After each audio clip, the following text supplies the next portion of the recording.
It is Ryan Seacrest here. There was a recent social media trend which consisted of flying on a plane with no music, no movies, no entertainment. But a better trend would be going to ChumbaCasino.com. It's like having a mini social casino in your pocket. Chumba Casino has over 100 online casino-style games, all absolutely free. It's the most fun you can have online and on a plane. So grab your free welcome bonus now at ChumbaCasino.com. Sponsored by Chumba Casino. No purchase necessary. VGW Group. Void where prohibited by law. 21 plus. Terms and conditions apply.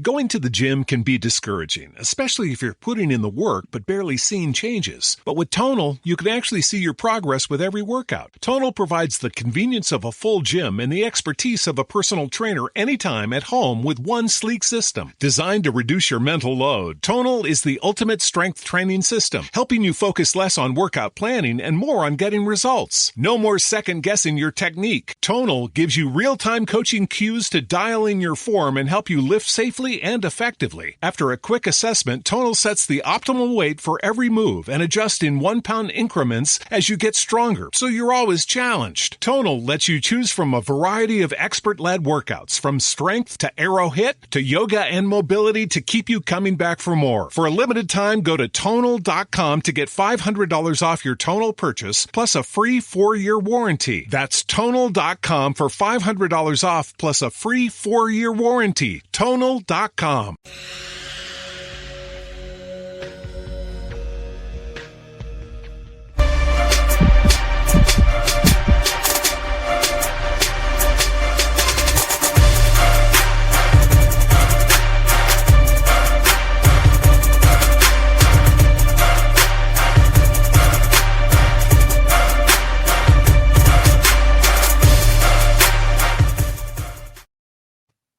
Welcome once again to the Dynasty Pulse right here on the Fantasy Sports Advice Network and on the Undroppables and on terrestrial radio 101.5 talking West Tennessee on your friendly dial. This is the finest collection of knowers of ball in the industry. There's stiff competition out there, but we're stiffer. It's been a long week, but we're rejuvenized, so lock in. We're about to wild out and hammer down to get you bricked up.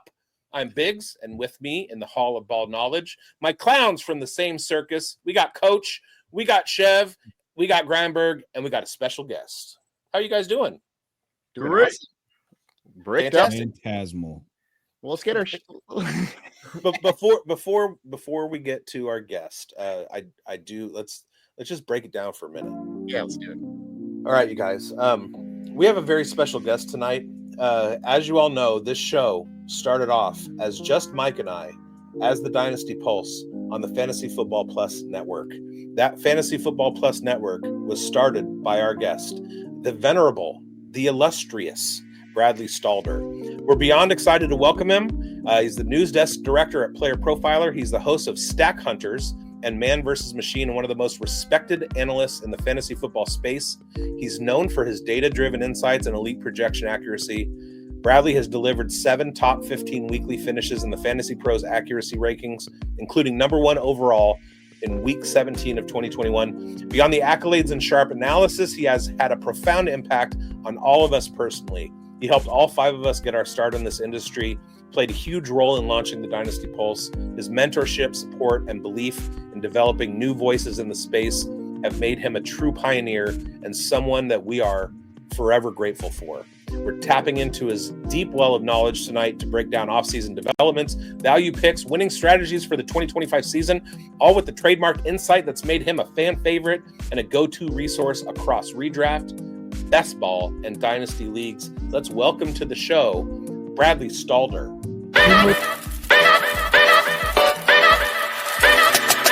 Yo!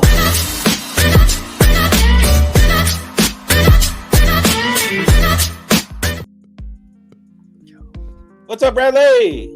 Y'all bringing tears to my eyes with that intro. Goodness gracious. Holy buckets. The vibes are strong. The vibes are great. I'm so honored to be here with all of you.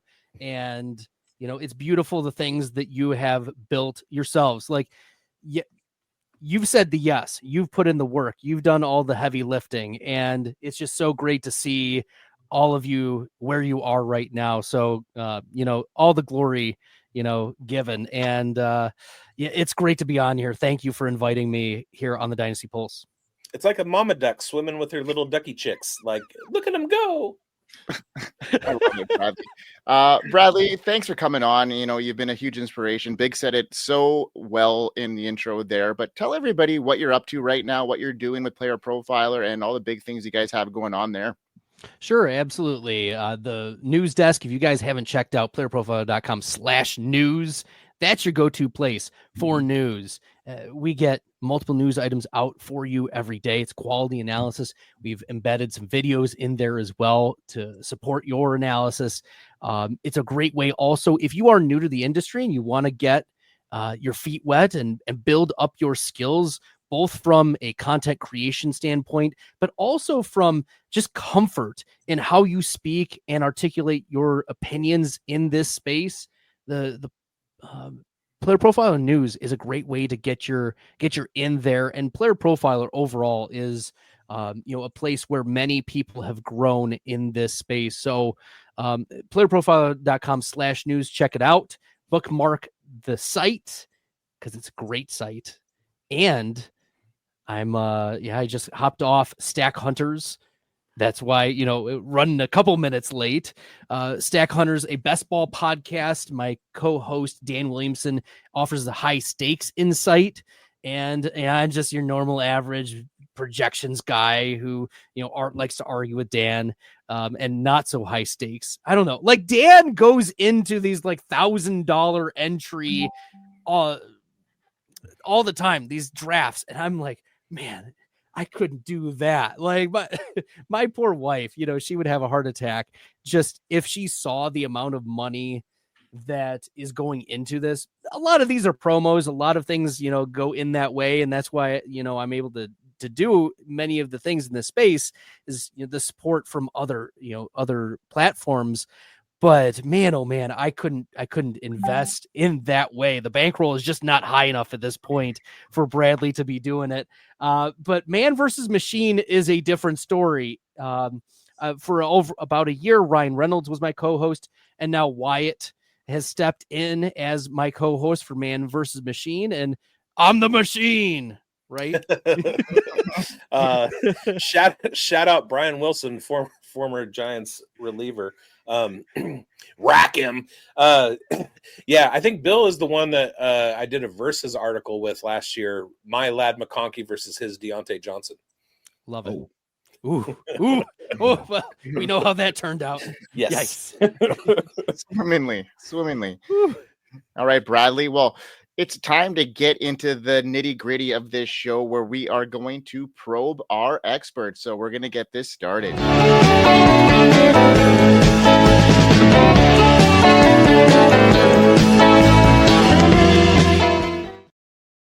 All right, so this week we are shifting our focus to the running back position, the engine of many fantasy lineups and one of the most volatile and challenging spots to evaluate in dynasty formats, from backfield committees to evolving offensive schemes to rookie risers, workload projections, long-term value shifts. We're diving into what matters most. So in this Probe the Expert, we're going to go to the ground game gurus. So whether you're gearing up to make a championship push or building for the future, this segment delivers the strategic edge you need to navigate the ever-changing world of dynasty running backs. So, Coach, what is going on tonight, my man? How you doing, buddy? How we doing? Coach, question for Bradley. That's what the show sheet says, so I'm here to deliver. Bradley, how you doing? Long time no see. What is the balance between being greedy and being astute when it comes to backfields when drafting? So example being, you grab Tony Pollard and Tajay Spears in a dynasty startup, like somebody might have done in a recent one, as it theoretically, it locks up a backfield, right? Versus you take a stab on Tony Pollard, but venture over to going at Rashad White. Try to have two starting running backs in the event of a Bucky Irving injury. How often do you grab two of a backfield? What is the line between getting immense upside, calculated safety? What's the greed line? And then how may it change and differ between Dynasty and some of our other platforms such as Best Ball or Redraft? Sure. And I think this is where I think projections come into play. Like we kind of know how backfields are getting split up. And if you're not sure, that's why it's helpful for you to look at what has historically been the case for running backs. And we've seen running backs like Pollard and Spears. Pollard has been primarily the between the tackles guy, occasionally catching the ball out of the backfield. Spears more of the third down back.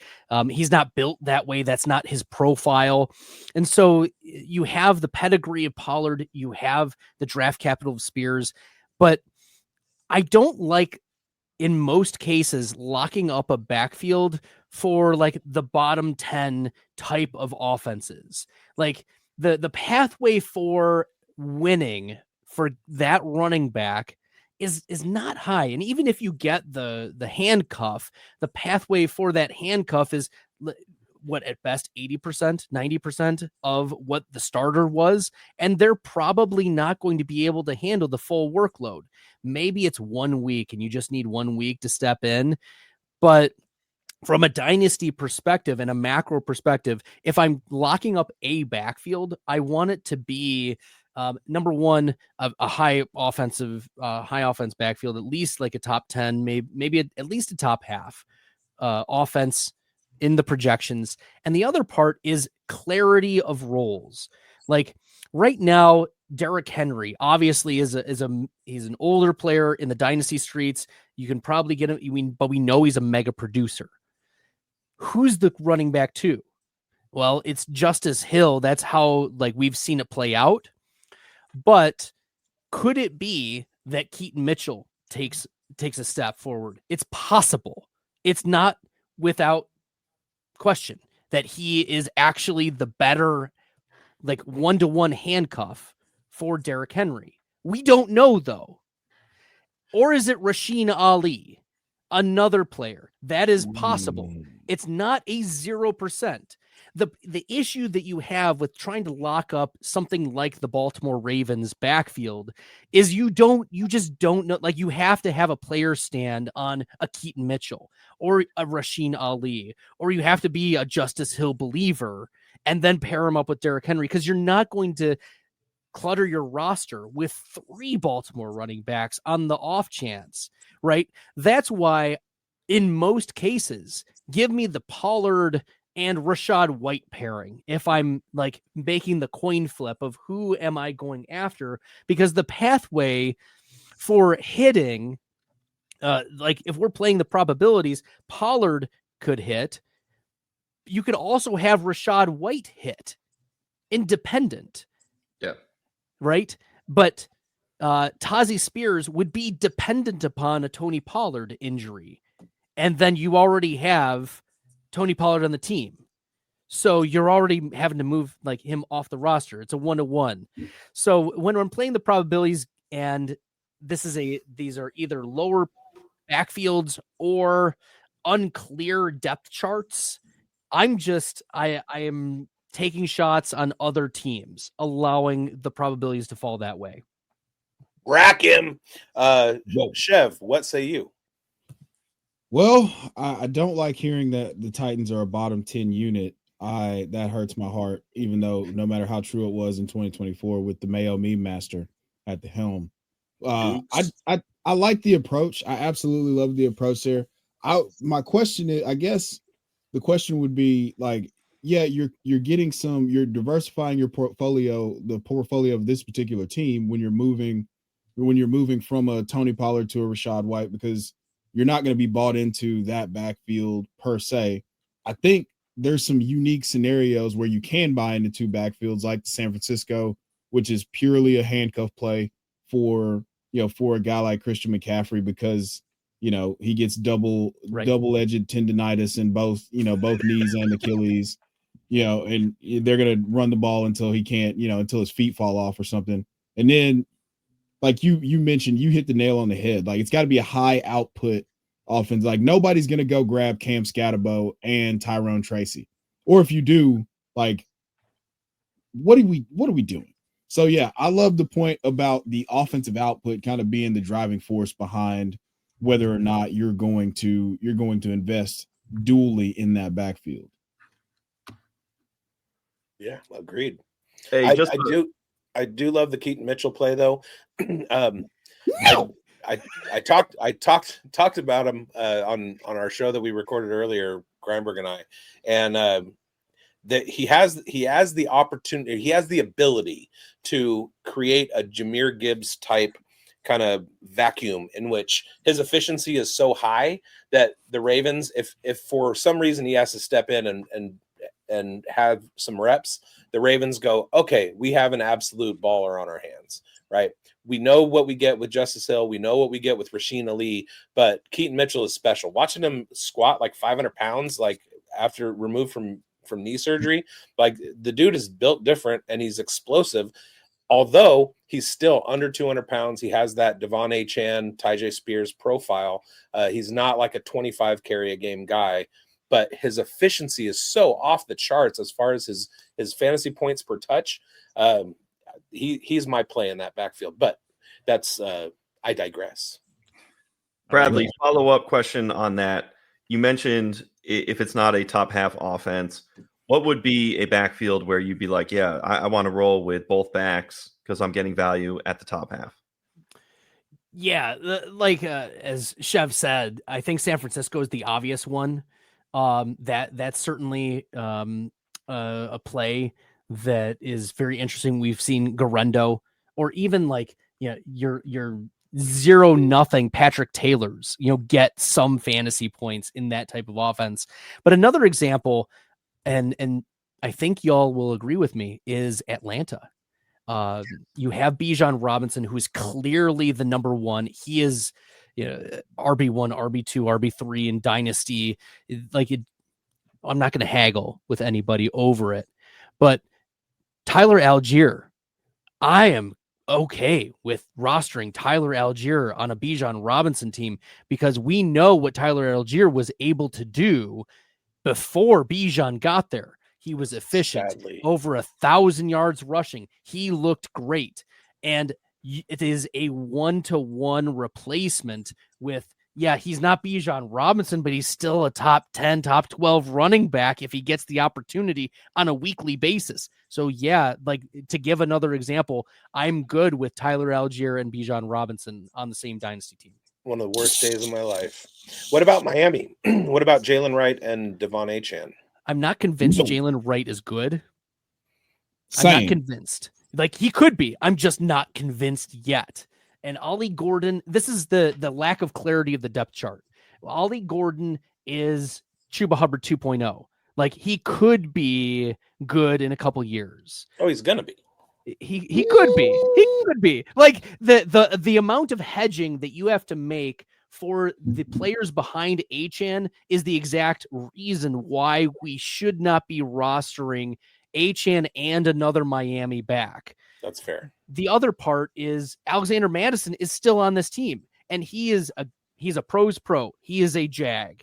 But you know what? He gets the job done.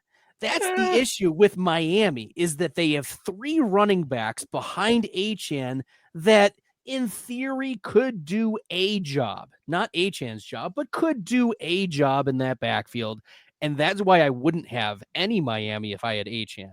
Okay, that's fair. So it's Achane and Algier is the move to go if you want to go cross. Yes. Yep. Cross positional, cross team, pollination nation. Double on that. So I guess we'll move to my question now, Bradley. Great to have you here. Love it here. Honestly, we started off on a good note, and let's continue down that path. So I just want to know, for my own personal selfishness, who are some of your biggest positional values based on the price point? Or you could just give me your guys. If you just want to give me a list of Stalder studs, we'll call it. What's the Stalder stud section? We're calling it right now.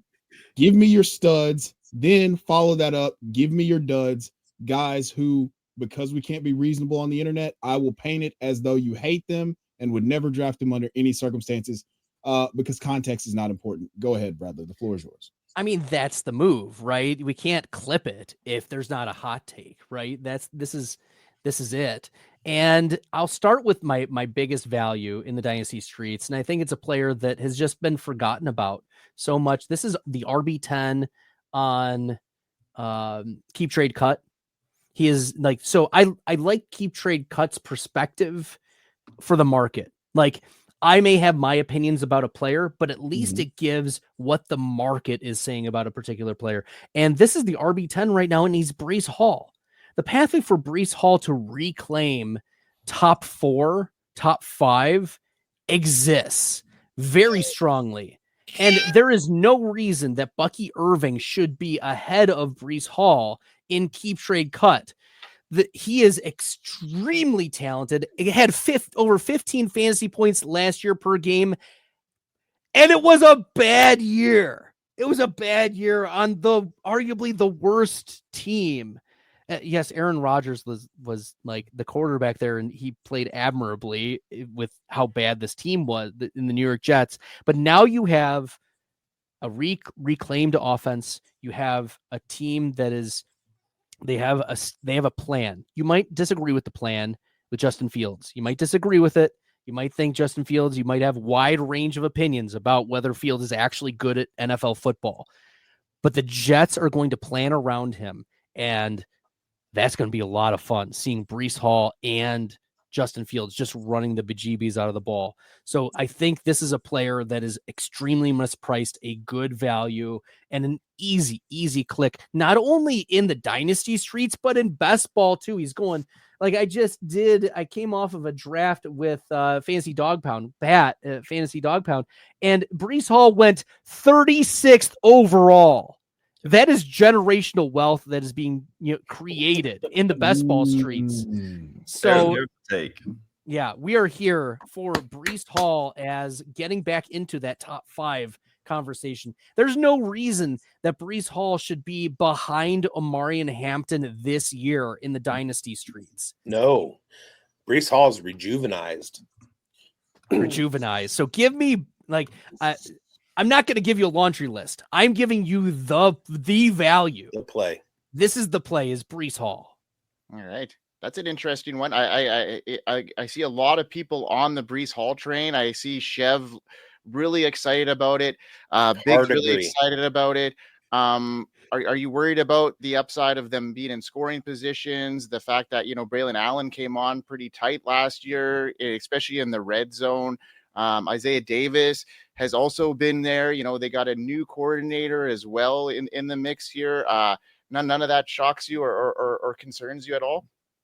No, not at all. The reason why Isaiah Davis and Braylon Allen got run was because of how poorly run the Jets were last year. And that's why we need to be back in on Breece Hall. Like, Braylon Allen is a good running back. Isaiah Davis is a good running back. Breece Hall is he was getting comped to Jonathan Taylor coming out of the draft, and he's better than Jonathan Taylor. He's better than Jonathan Taylor. Like, Jonathan Taylor's RB8 right now. What? The only thing I'm worried about with Breece is stacked boxes, but he can. Who else is going to catch passes outside of Garrett Wilson in this Jets offense? It's going to be Garrett Wilson and Breece Hall and my boy Allen Lazard. Like, that's Aaron Smith. Stone Smart. I don't know. You know. Yeah, I know. The path, it is so consolidated in the New York Jets. It's going to be those 2 guys that the offense, 3 guys. It's Fields. Fields is going to take the ball out of the hands of Garrett Wilson. Unfortunately, that's why I'm a little bit lower than consensus on Wilson. Fine, whatever. But the reality is you're looking at consolidated touches to 3 players. It's Fields, who's going to carry the ball, Breece Hall, who's going to carry the ball, and Garrett Wilson with that connection to Fields. So consolidation, Breece Hall, generational talent, generational wealth being generated in the best ball streets. There it is. Rack him. I'd much rather have an offensive guy like Bucky, who's going to be in an offense that's going to score a lot more points in 2025 than Breece Hall will. I'm not convinced that the Jets are going to be there. Like, I'd rather have a Bucky Irving, in my opinion, and maybe not in dynasty long term. It's a tough one with the draft capital when you bring that into consideration, obviously. But for this year, I'm gonna be cautious about Brees. I faded him a little bit last year. The injury, obviously, he hasn't, shown to be on the field every single down throughout his career. And, running backs tend to get banged up, and that's a history thing we have to keep in mind as well. Coach, you look like you have something commenting on that. So rapid fire, Bradley and the room. I want to be respectful to everybody here, right? So Brees Hall, or you mentioned Bucky Irving. You talked about Bradley. You like him 1-for-1 in a vacuum, better than Jonathan Taylor. JT, RB8, 2, Brees Hall, RB13. Here's the 3 running backs directly ahead. Bradley, Josh Jacobs, Green Bay Packers. Brees Hall. Brees Hall. Okay. Chase Brown. Brees Hall. Kyron Williams. Brees Hall. Brees Hall. Everybody in agreement? Yeah. See. Mm-hmm. Yeah. So there you have it. You have Bucky Irving, who Mike is out on. Biggs, Bucky or Brees? Brees. Bateman comment. Listen, I almost had a heart attack just from the pure joy and elation when he said Brees Hall. I blacked out for a second. I came back. We were still doing the show. Me and Bradley were riding majestic steeds into the mists of Avalon, and they were both named. One was named Brees, the other one was named Hall. So I'm all in.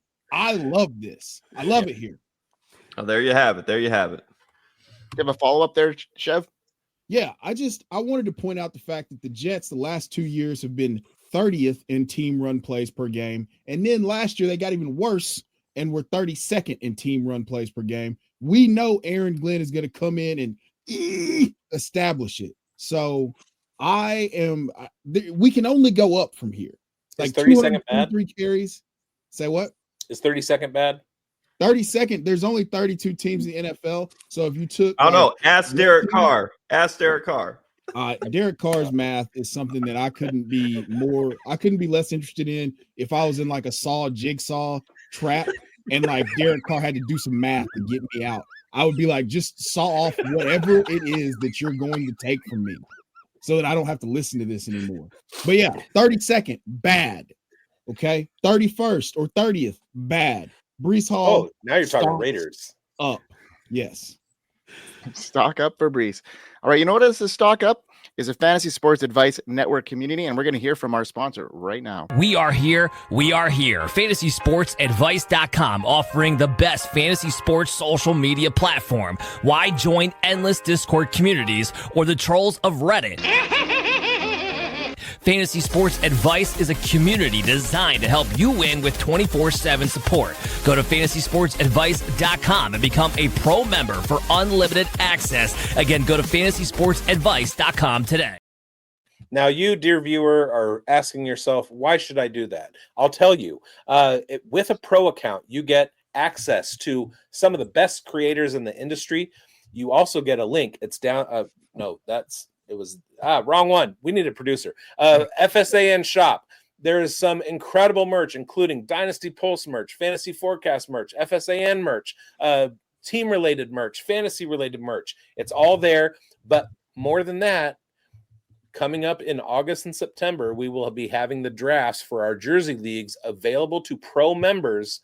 You can get into a league. The jersey of your choice is up for grabs, whoever takes down that league. We have fantastic ones last year. We had Deebo Samuel League. We had Josh Allen League. We had Tyreek Hill League. And we're going to have even more this year. As FSAN grows, the jersey leagues get bigger and the jerseys get better. And you're going to want to have your pro membership ready so that you can get in on those. Also, get your merch at FSAN shop. And now, back to Grindberg. All right, Bradley, I got a question for you here. So, every year after rookie drafts, there's a lot of buzz about depth of the incoming rookie class, and 2025 is no exception. It's actually pretty loaded this year. Last season, though, it was the veterans like Barkley and Mixon and Henry who made the biggest impact, often thriving in new situations. Now, in 2025, you got players like CMC and Pollard and Alvin Kamara have they dodged major injury setbacks and bullets, and they prove they still have some elite upside headed into 2025. How do you balance the hype around this deep rookie class and, the proven production and durability of these veterans? Are dynasty managers better off betting on youth experience, or a strategic mix? And how do you navigate your roster construction with such a clear divide between the rising rookies and these established backs? That's a great question. Lots of questions, Grindberg. I'm going to actually work backwards in how you ask them. My philosophy for roster construction in most dynasty leagues is to draft rookie running backs and to trade for veteran running backs. So when I am in the rookie drafts, unless there is an absolute stud of a wide receiver, that's coming out, like generational talent. We're talking Jamar Chase. We're talking, Justin Jefferson. We're talking those levels of players that you can't pass up. The next move is to just draft the running backs. This is the window. This is the window where you're going to get the most tread for your tires in the running back room. The chance that they quote unquote fall off doesn't exist. They haven't hit the age curve. They haven't hit the age cliff. Teams are incentivized to use the running backs early in their career. And so draft the rookie running backs in round 2, in round 3, even in late round 1.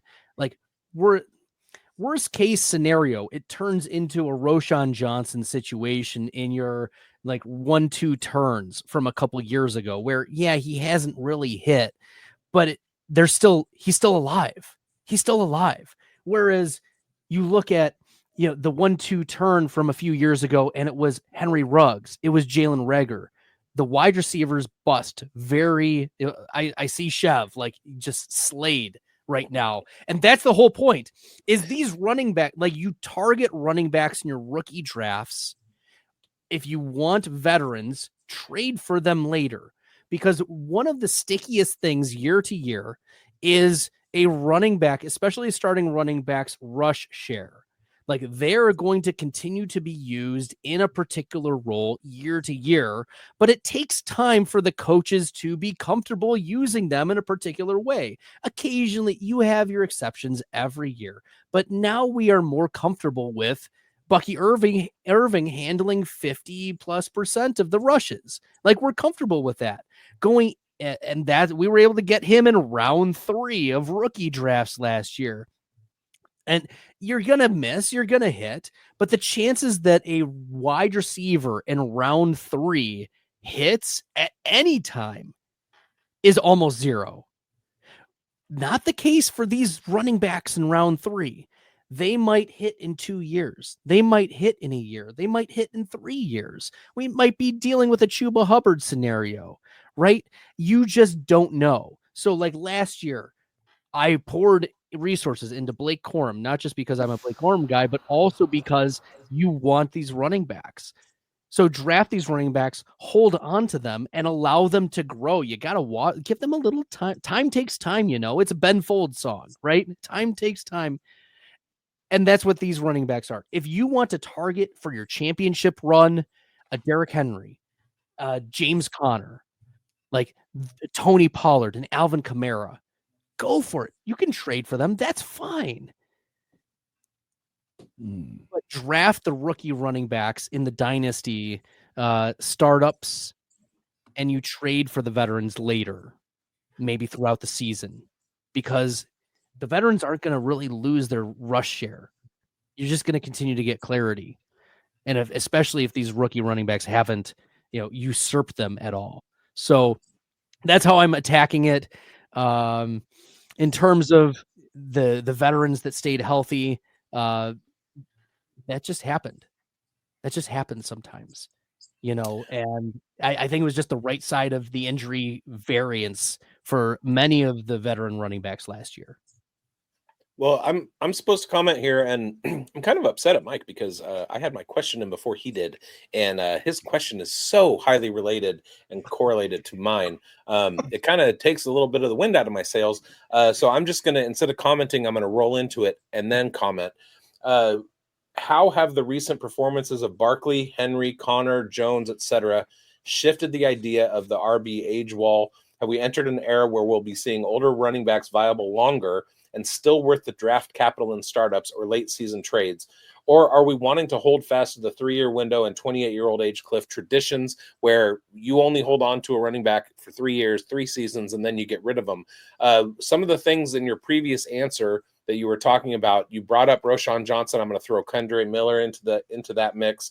These guys are entering their 3rd years. They don't seem to have the RB1 spot locked down, which we invested the draft capital in our rookie drafts with, but we're still waiting on them. It took Raheem Mostert a long time to hit. It took Rashad Penny a long time to hit, etc. So those things happen. But from your previous answer, it sounds like it might be sound strategy if you are in an established dynasty league to, yes, use your rookie draft to load up on all of those rookie running backs. But in a startup draft, you still need to kind of like, you're not going to be in a position where later in the season on a championship run, if you passed on all of those veteran running backs, you're going to be in a position to be able to move some of the young ones to get the scorers. If you could kind of like break down the age curve and then also the difference in an established dynasty league versus a startup league. Sure. I'll hit on the age curve, and it's an age curve. I think Fantasy Manager, there's a book that Matt Kelly wrote called The Dynasty Dominator Reloaded. And inside there is literally an age curve. And that tracks, like, that shows, where players typically like fall off. So it looks something like this. It looks like, I got to center it. It looks like this, right? But pretty much Bradley, for a hot second, I thought you were just gonna be like, "Here's the Bible." Here's the Bible. but many people think that it's just like, instead of a curve, it's just a cliff. Like, it just is a 0.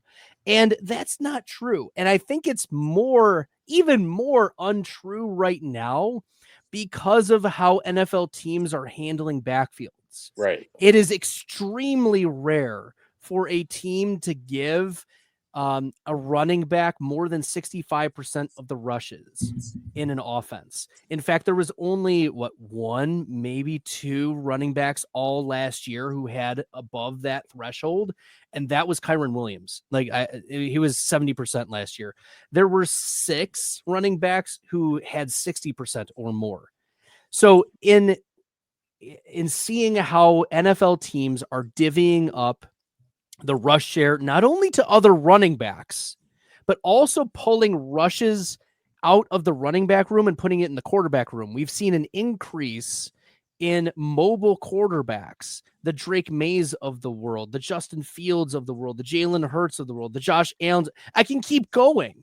They pull rushes out of the running back room, which slowly and more incrementally allow that curve to extend just a little bit further.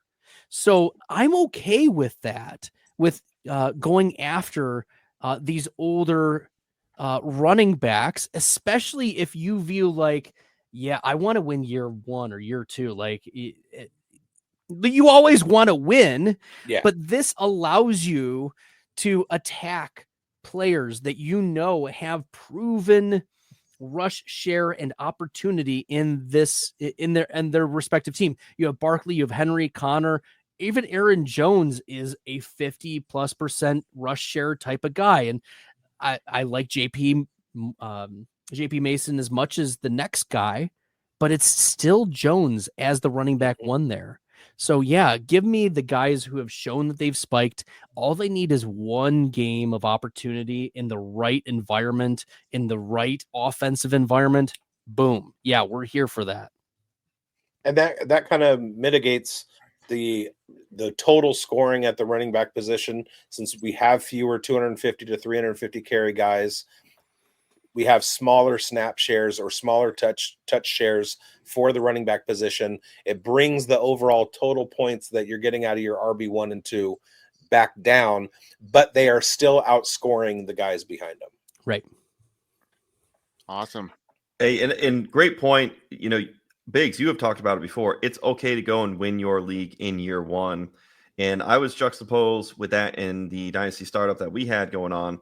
Barkley was on the board. Hampton was on the board.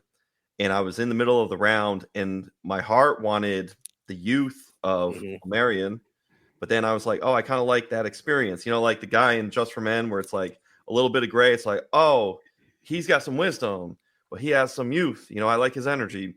And I got that combination, like the salt and pepper combination of the Saquon Barkley. I went for Barkley because I was like, hey, he's going to get got. And then came back around, fortunately enough. Granted, we have different positional values for 1.75 tight end premium, quarterback. You know, it's the Grindberg Invitational. You know, what are we doing here? This is very, you know, sharps. And Hampton came back to me. So it's just funny enough. You're put in that position where you want the youth. But to your point, Najee Harris could really be a thorn in the side of Marion Hampton in year one. 4 straight years, 17 games played. Najee Harris, just 4 yards per carry, consistent, and he's going to fall in the end zone more than we like. And not saying to be out on Marion Hampton, but to your point, Bradley, it's definitely something that you're trying to push-pull, that managing between when you can get a guy. If you don't get him in the startup, bigz, good luck trying to trade for him and acquire for them while they're hammering for the other people in your league. Death, taxes, and Najee Harris. Yeah, and I unfortunately you weren't able to grab Will Shipley in that league. As we all know, Jahmyr Gibbs without the draft capital. Oh, well, I was able to get Tyler Algier. I was able to get Tyler Algier. But hey, Chev is having an aneurysm over there, guys. Hey, Chev, if you do this one more time on camera, I am going to rip my beard out on camera. Hey, Chev, what player did you get that bigz really wanted? What's his name? Len Larison. Yo. I didn't get sniped in that draft at all. So yeah, no. I just took the number one FCS running back in the history of mankind in the 20th round. See, when Chev made that pick, I had a come to Jesus moment with myself and did not allow myself to become upset by it. What really it made me do was kind of reflect on the fact that, you know what, this guy is getting steam and he's getting drafted rounds and rounds ahead of where he should be going. And call me the Cleveland Steamer, bigz. Cleveland, yeah, he's getting Cleveland steam, baby. And that's because of me, and I'm proud of that. There you go. I love it, bigz. That was a great segue into our next segment where, you know, we're going to talk about some tight ends here, and we're each going to identify a player. Last couple of weeks ago, we had Andrew Cooper on, and he kicked off the conversation in the tight ends, rising and falling dynasty values. Now we're going to take a broader look at that position, one of the shallowest and most frustrating spots in fantasy, but the potential on the verge of a major shakeup this year, especially with this tight end class. So we're all going to pick a guy that maybe is in flux, and we're going to talk about them. So Bradley, who's the tight end that you want to talk about today? Yeah, I'm here for Isaiah Likely. Like, Isaiah Likely is the truth. Likely is not a small sample producer. Let's just put that to rest. Likely was a top 2 tight end in PFF receiving grade in both of his final 2 seasons in college. This was a guy who crushed when he was in college. He was very, very good. And look, when Mandrews has been out, he's almost always produced mega. And even sometimes when he's not out, when Mandrews was recovering last year, if you forget, for the people at home, Mark Andrews, he was in a car accident about a little bit before the start of the season. And if I was in a car accident, I'd be shaken up. I'd be thinking about my mortality. I'd be thinking about life. I'd be thinking about my family. If this is the human response, things are bigger than football. And I'm not practicing. I'm shaken up. Any hit that I take is massive. Look, we didn't even talk about what injuries he might have suffered that were not reported during that accident. It took him a long time. He was not playing all the snaps last year. He was getting a lot of touchdowns, but he's part of that red zone usage. Mandrews was kind of on the block.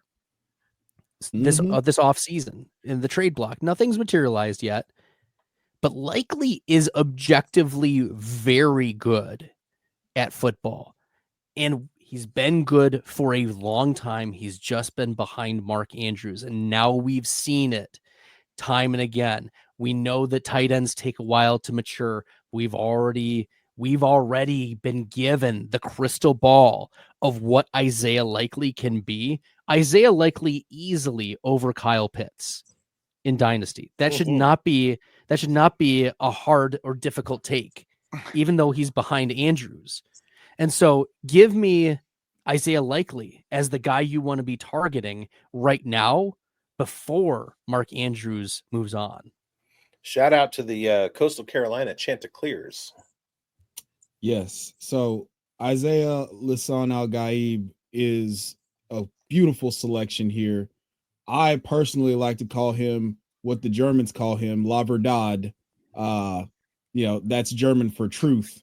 So I love Isaiah Likely. I think that a breakout is coming and it is imminent. And so, you do have Mark Andrews there still. Eric DeCosta, the Ravens GM, is playing coy about his future. He's the all-time touchdown receptions leader in the history of the franchise. Blah, blah, blah, blah, blah. You put that Isaiah Likely tape on, and it's gonna hit like 80s Mike Tyson. You start watching that, it's gonna be real hard. And now you've got Jim Harbaugh, which, hey, shout out to you again, Bradley. You gave me the opportunity to write about an Isaiah Likely breakout going into the 2024 season. And now you've got the expectations of Jim Harbaugh saying that he thinks that, John, not khakis, normal guy, 60 years old, doing pull-ups, weighted pull-ups, no big deal, just gripping it and ripping it in the weight room. This guy who clearly has a handle on what it's like to be the man, he's telling you, hey, Isaiah Likely, future All-Pro, faded at your own risk. His own coach is telling you he's got a hand in it. So, yeah, I'm all bought into the Isaiah Likely breakout. La Verdad for those of you. Shout out to Deutschland. Love it. Okay, Chev, who's your guy, man? Oh, I'm gonna stay on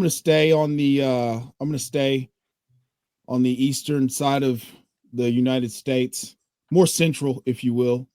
And I'm gonna go with Chigozium Okonkwo. Listen, 97th percentile or 99th percentile, 40 time, 4.52. Hey, we saw him take it to the crib from 70. That was with the Mayo Meme Master, okay? That was with the Mayo Meme Master throwing. Now we've got War Daddy Ward in there. So let's not stand on ceremony here. We like tight ends. First of all, we love tight ends, National Tight Ends Day or not. So we love tight ends. We also like tight ends that can be the number 2 target, consolidated target in an offense. That is what Chigozium Okonkwo, that's what he has in front of him. There's no real threats. You've got the ghost of Tyler Lockett. You've got Calvin Ridley, who's going to be elite separator number 1. This year's Terry McLaurin. You heard it from Coach 2 months ago. Yes. Here on From the Forum 2 months ago, he said this. So now let's not get into nonsense about that. But yes, Chigozium Okonkwo could very easily be the number 2 target in this offense. And that, to me, signals that he's going to break out. He's also in a contract year. I think that he has the talent and the opportunity to get paid here. So that's my guy. Bradley, you got anything to comment about that? Yeah, let's take a deeper dive just for a hot second, just one hot second on Chig Okonkwo. How many other tight ends have at least 70 targets over the last 2 seasons? Not too many. Chig Okonkwo has done it both seasons, 70 targets. We're talking Kelsey, we're talking Mandrews, we're talking the elites. We're also talking Tyler Conklin for what it's worth. But Chig Okonkwo is, you get the quarterback upgrade, you get the rising tide lifts all boats scenario. And this is a player that in his rookie year, like everyone was hyped about Chig Okonkwo coming out of rookie year. His yards per route run were like number 1, and his PFF grade was amazing. Yards per reception, 14.1. Now you have Cam Ward, who can air it out a little bit more. We know what Will Levis is. and we're here for Chig Okonkwo breakout year 4. Now you say that, but what I hear is Titans in the playoffs. Look, I heard that too, but also I did not hear that whatsoever. I've been licking poisonous frogs for the last 2 days. So I was going to say something along those lines there. All right. Mike, who's your guy? My guy is Mason Taylor, and I think he's stepping into a prime opportunity to lead the Jets tight end group in 2025. 42nd overall. That's great draft capital, and he's joining an offense that really hasn't supported many fantasy relevant pass catchers recently, but Ty Conklin is gone, and he's got little competition at tight end or even really at wide receiver beyond Garrett Wilson. Taylor could very well be the second in team in receptions this year as a rookie. We know in college he was great. He commanded a 32% deep pass target share, 96 percentile separation rate, showing he knows how to separate in space, and a new coordinator who helped develop stars like TJ Hawkinson and Sam Laporta. He's likely to run a tight end friendly offense. I think that Taylor is a sleeper with real upside, and he comes into tight end group that is, got a lot of space to move up here. So I really liked Mason Taylor this year. Hell yeah. We're here for that because look, I love Alan Lazard. But someone has gotta be catching passes outside of Garrett Wilson and Breece Hall. So Mason Taylor, he steps into that tight end 1 role. He got the draft capital you wanted to see, and there's going to be opportunity right away. So Grindberg, I think that's a good call. I agree. We want guys that are going to be, the second passing option in their offense, especially the tight end position. It is a dice roll as a rookie, but that's a role I'm willing to make. My guy is the one guy that you left out of your over 70 targets the last couple seasons, and that's Jonnu Smith from Miami. He had 111 targets and 88 catches last year. It was obvious. We could see the talent emerge in Tennessee. He got stuck in a tandem in Tennessee, and then another one in Atlanta with Hunter Henry, and then, in New England with Hunter Henry, then in another one with Kyle Pitts in Atlanta. Finally, he got an opportunity to be the go-to guy in that Miami offense. He absolutely showed out as tight end 4, and people are still sleeping on him. All these trade rumors that are swirling about. He's had eight touchdowns twice in his career, including last year. He's going to be able to do it again. A fully healthy, year removed from concussions, Tua Tagovailoa. Everything is looking up for Jonnu Smith. And then guess what? If he gets traded, he's only going to get traded to a team that is looking to have a premier number 1 target tight end, and he's going to slide right in. Jonnu Smith, my favorite tight end right now. Non-Brock Bowers. Non-Brock Bowers. Bradley, what do you guys say about that? Do you like Jonnu this year? If he goes to the Steelers, I absolutely hate it. Yes. No. Pat Freiermuth is a dude. Pat Freiermuth is a dude. So learning a new offense, okay, maybe it's not so new with Arthur Smith. Okay. But George Pickens is gone. It's just DK Metcalf there. I don't think they'll run the 2 tight end offense from a passing perspective.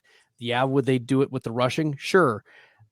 If he stays on Miami, I think that's the pathway for him to continue to be that guy. But if he gets traded to Pittsburgh, he's dead. Yeah. R.I.P. Roman Wilson and Calvin Austin shade. I don't know if that stands here. All right, Coach. Round off the show with your guy, my man. Hey, and I just wanted to commend. We've had just elite car accident analysis. And I don't know if anybody has realized, but we have had some elite. So next time we do quarterbacks, I'll have to ask you about Andy Dalton. So my guy is Michael Mayer getting traded when everyone expects it to be Kyle Pitts, Jonnu Smith, Dallas Goedert, Mark Andrews. They're in the forefront. And there's that the most we expect, the least we expect, and what's the middle?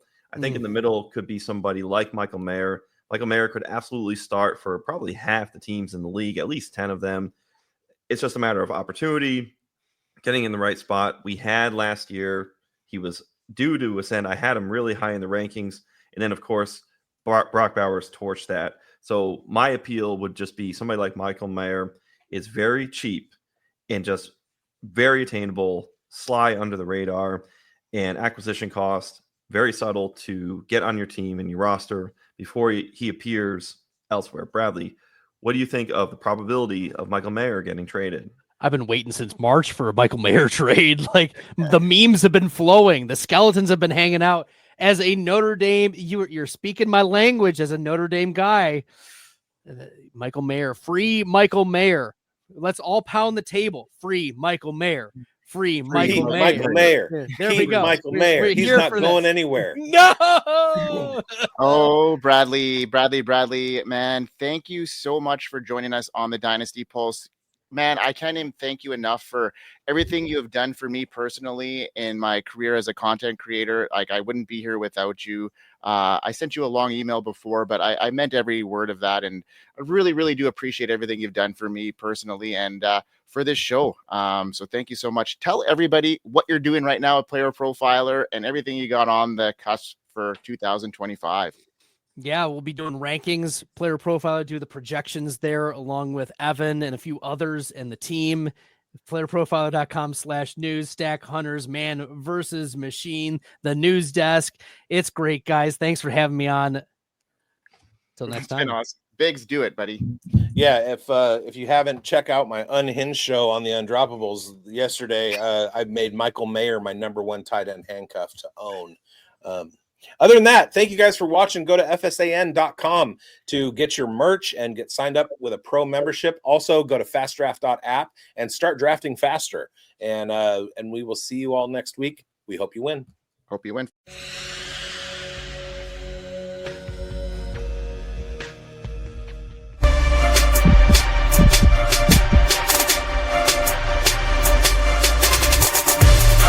Hello, it is Ryan, and we could all use an extra bright spot in our day, couldn't we? Just to make up for things like sitting in traffic, doing the dishes, counting your steps, all the mundane stuff. That is why I'm such a big fan of Chumba Casino. Chumba Casino has all your favorite social casino-style games that you can play for free anytime, anywhere with daily bonuses. So sign up now at ChumbaCasino.com.